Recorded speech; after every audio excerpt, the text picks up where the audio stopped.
We share a past in which a young girl sits crying in the night because on that day her brother went into the forest and did not come back. And when she followed his footprints through jungle and valley, when she followed his footprints, they ended at the West African coast. They ended at the edge of the Atlantic Ocean. I am her descendant. I need not need a visa to come find you. You are his descendant. You should not need a visa to come home. That if the racial inequalities upon which this modern world was built was ever to be truly dismantled, then Africans and those of African descent must come together to understand that the bonds that connect us all to that continent can never be broken. That we are one people, scarred by one trauma, nailed to one cross, followed by one stigma, and our voices will not be heard until we project them together. To know that the cultural distance between Bridgetown and Lagos is not as vast as the ocean that stands between us.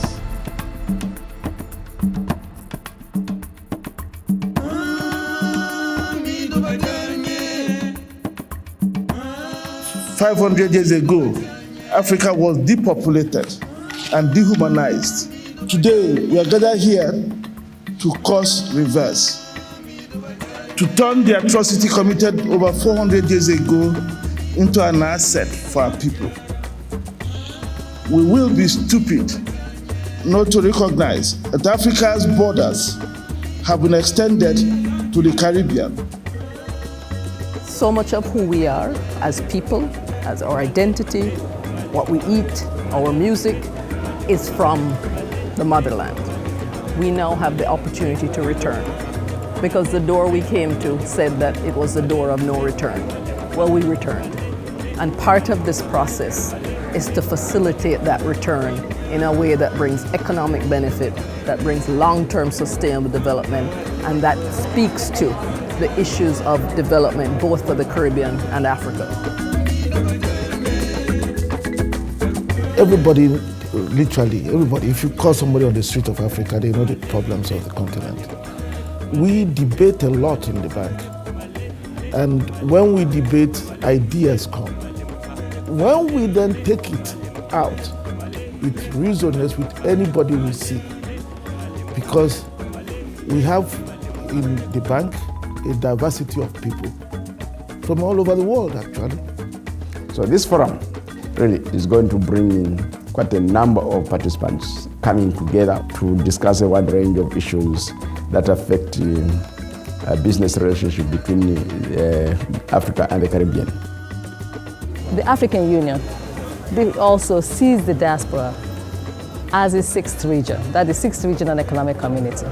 What we try to do most times in Afreximbank is to give life to initiatives that we believe in, that we know that will respond to our own mandate and objectives, initiatives that will support the prosperity of Africa and Africans wherever they are. The Caribbean is about 80 million, Africa is about 1.4 billion. But when they get together, they use that market as one market. I've been involved in a number of conferences in my stay in Afreximbank, but this one had something about it. People wanted to be here. We were expecting 1,000 people, but before we knew it, boom, there were 2,000 registered.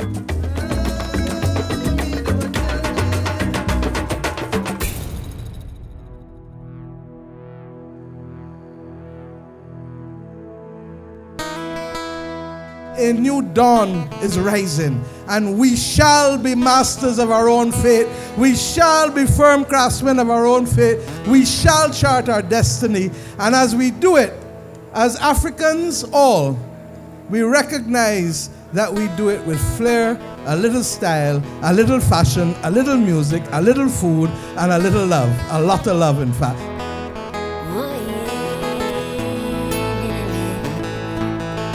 Prime Minister Motley, she's a very forward-looking and very inspirational leader. She saw, long before many people, what the problems were, what the future could be if properly addressed. but she's never really had the platform to activate it the way she would have liked to. Seeing people in this room today just tells me that all those things she wanted to do, they're going to come right. And now she's Prime Minister. It's not a question of thinking, she's going to do it. We've been laboring in the vineyards for far too long. The Pan-African Congresses 100 years ago were done with the intention of being able to bring us together in one common purpose. The difference with this forum is that we are now recognizing that if we're truly to bring our people together, then trade matters, investment matters, growth matters, jobs matter, prosperity matters. And this, I hope, is the beginning of allowing persons on both sides of the Atlantic to get to know each other. Then we can supply to each other goods and services that help make us more prosperous and that take us away from the shadow of colonialism, which quite frankly has us only looking to the north on every occasion.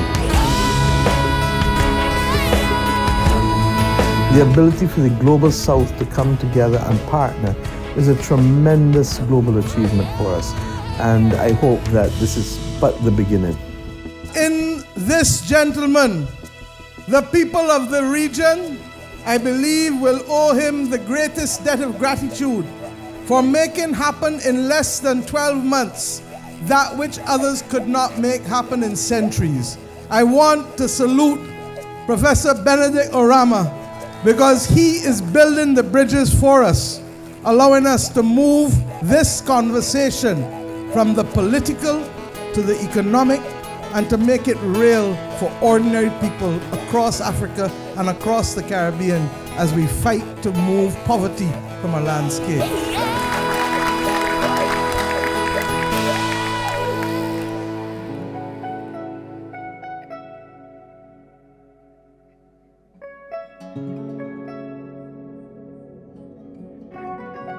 In 2019, August, President Kenyatta came just after a number of engagements before. We said, why are we not meeting more often? Why do we have to meet only as the OACP, which is fundamentally an institution created to deal with the European Union?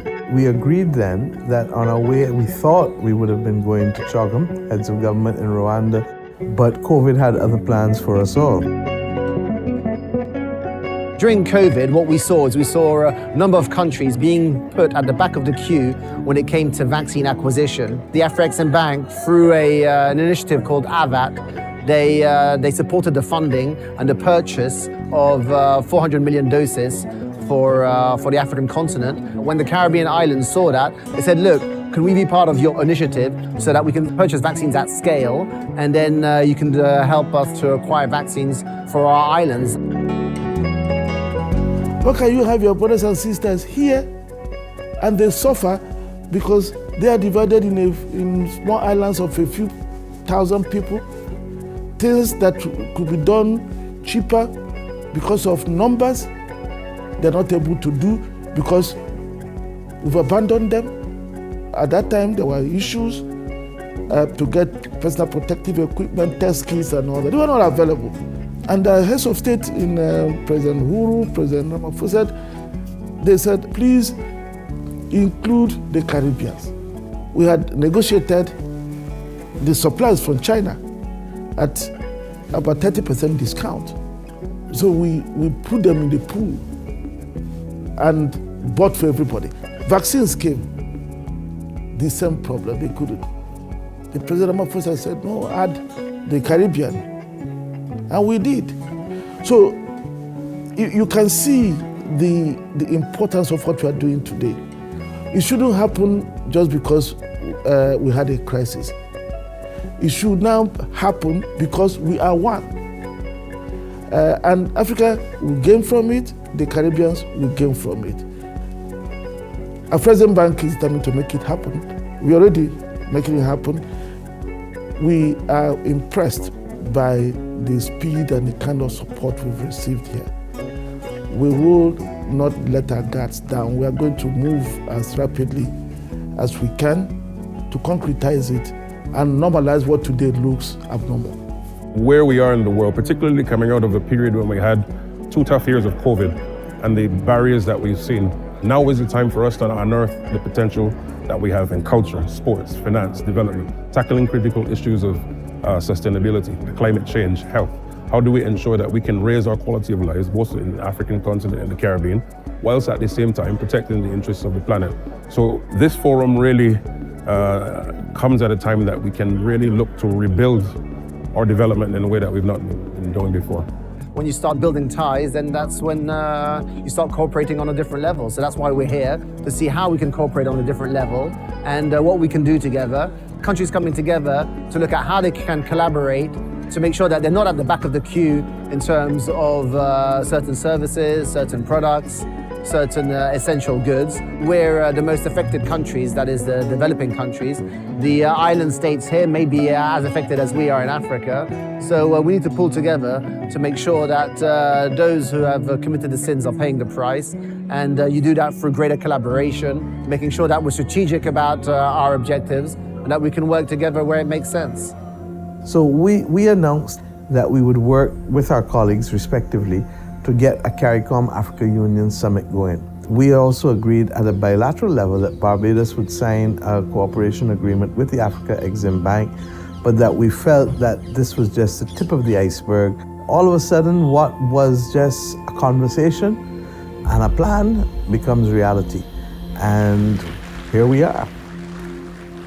Imagine a world where there are direct flights between Dominica and Dakar, where there are exchange programs so students from the University of the West Indies can come and study at the University of Nsukka.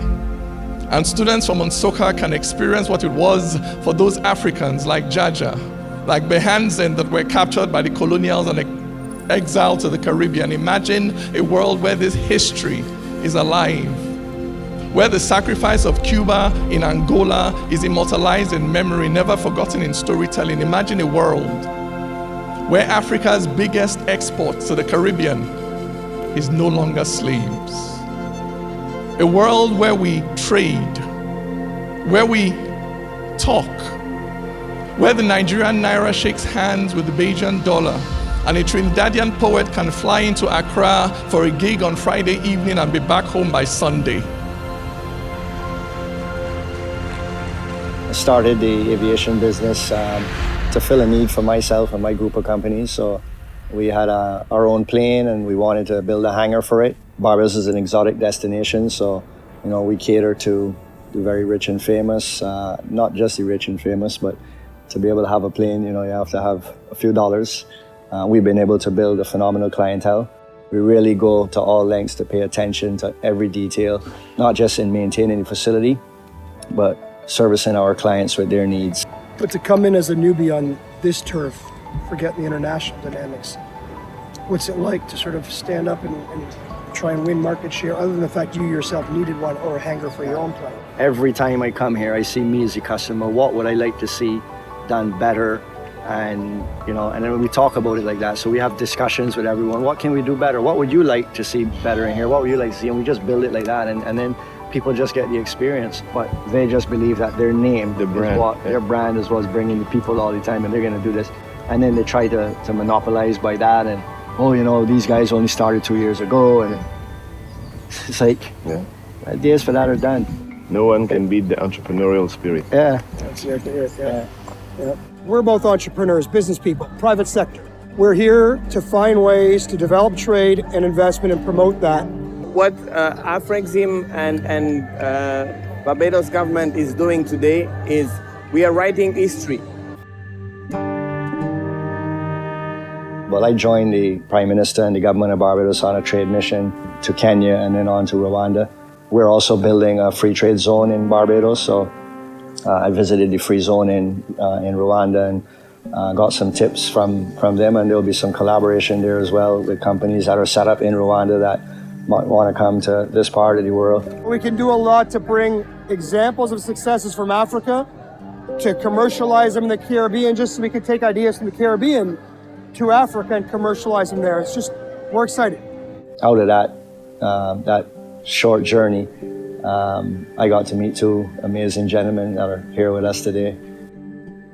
The worst thing for a plane is it to stay out in the sun. It deteriorates. And, interestingly about Africa, the first landmass between Africa and anywhere else is Barbados. So the salt that comes, the easterlies are coming here every day. What we feel is you have salt in it, so salt is not good for a plane. And the Sahara dust we've absolutely experienced.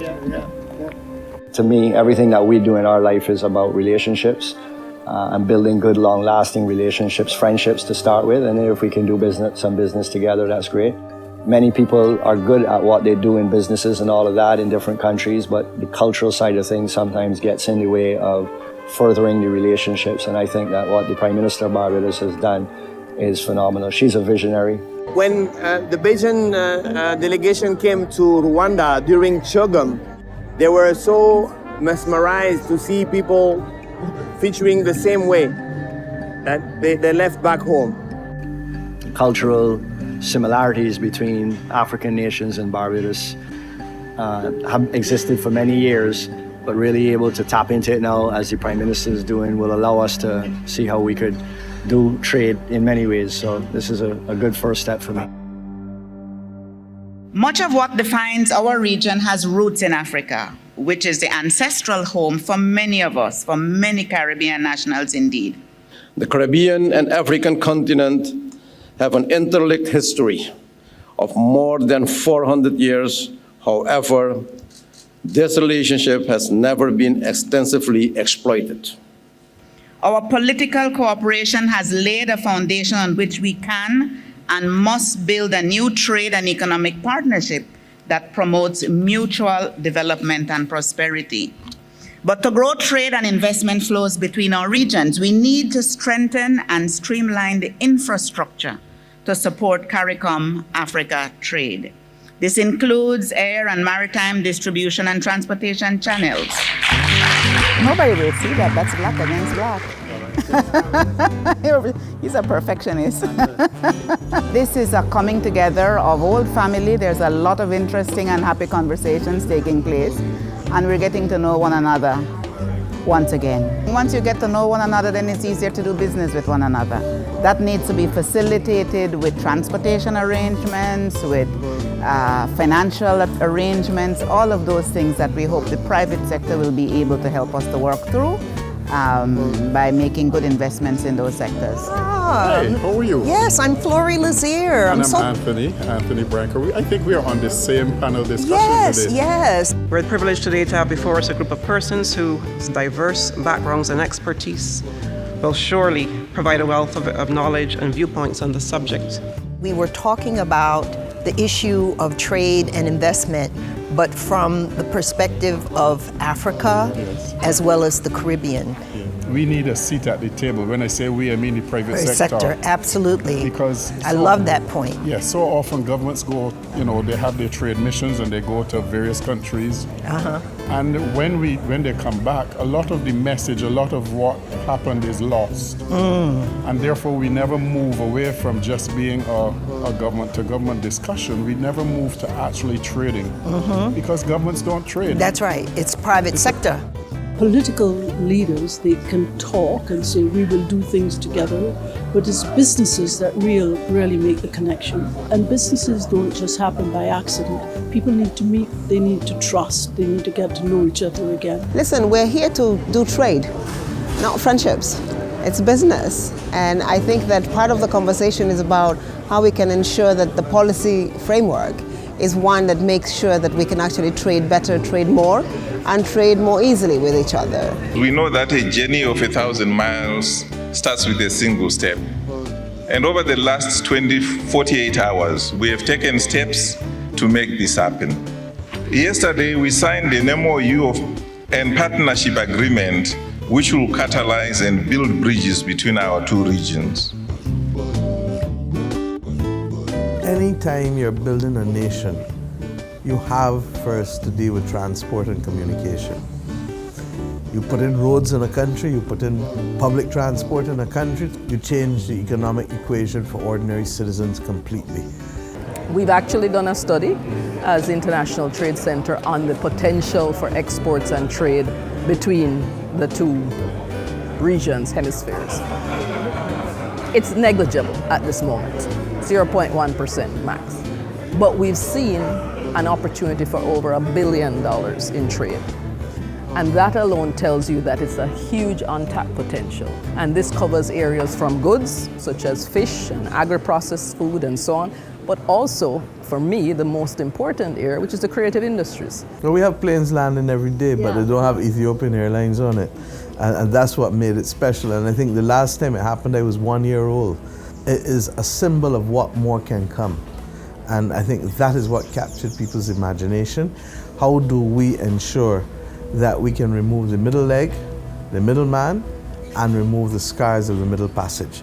And if we can get that done, then the geography that appeared to be too far becomes too close. The history that appeared to be too scarring becomes simply an archival fact. I'm Jamaican, and I know Bob Marley, Marcus Garvey, we've always been very strong on Pan-Africanism, on what it means to be one people.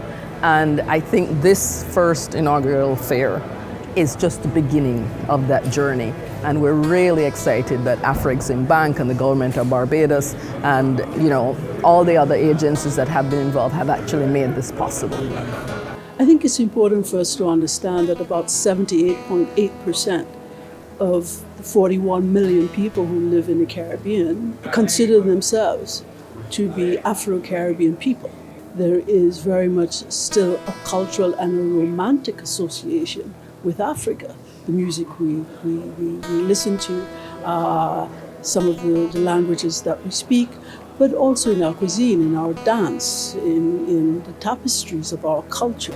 Africa is very, very much there. Look at the cloth, look at the art. I mean, I keep telling, I don't think that people in Africa understand what they can do to this region in terms of dress and fashion. The commonalities between us in terms of food, we talk about it generally, but it really is the staple that was brought with our forefathers when they came here.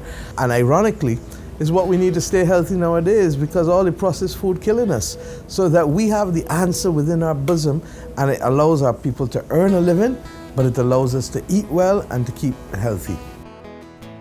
To the surprise of some Western Africans who were taken to Suriname by a colleague of mine who was an ambassador for Suriname all the way up the river, when they came to these small communities, they were startled to find that the people spoke a language that they didn't quite understand. It was the older language of West Africa, but it had evolved. It was static because when they left, they took that language and all aspects of the culture. The creative industries links us organically, spiritually as people. I remember the first time I ever heard the Senegalese drumming. It spoke to my soul, When I landed in Abuja, I knew I was home. And I went and did my DNA test. Turns out I'm 48% Nigerian. Voila. So there is a certain spiritual dimension that brings about a natural cultural affinity. I think I mentioned to you just before we came on camera that, it was a sense, so much emotion coming out to be a flight. I don't have the words, really. It's a long time in coming, and really and truly, we can and should be doing this.